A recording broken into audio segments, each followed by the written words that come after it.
খালেদা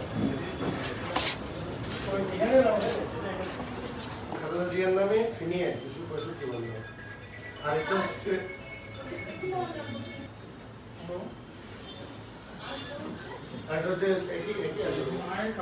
রফিকুল ইসলাম।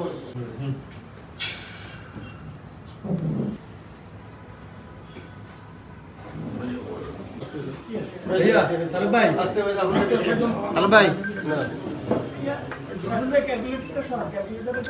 ঠিক আছে, উনি আছেন?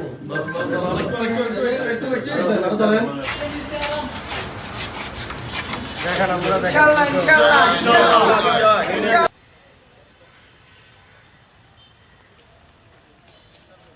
একটু হাঁটেন না, হালকা হালকা। আরে ভাই লাইক বম না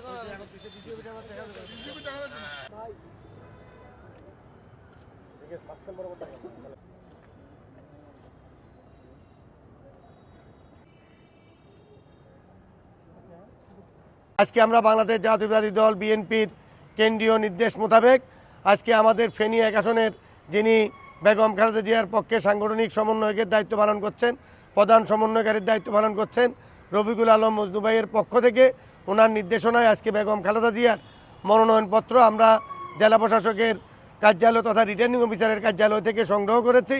আমরা আশা করি বেগম খালেদা জিয়া যে আগামী 29শে ডিসেম্বর যে মনোনয়নপত্র দাখিল করা হবে সেই দাখিলের আগেই উনি মনোনয়নপত্র পূরণ করে আমরা সেই কাঙ্ক্ষিত মনোনয়নপত্র আমাদের বিভিন্ন পর্যায়ের আরও কেন্দ্রীয় এবং জেলা নেতৃবৃন্দ সহ উপজেলার নেতৃবৃন্দ সহ সকলকে নিয়ে আমরা এই মনোনয়নপত্র দাখিল করার প্রত্যয় ব্যক্ত করছি।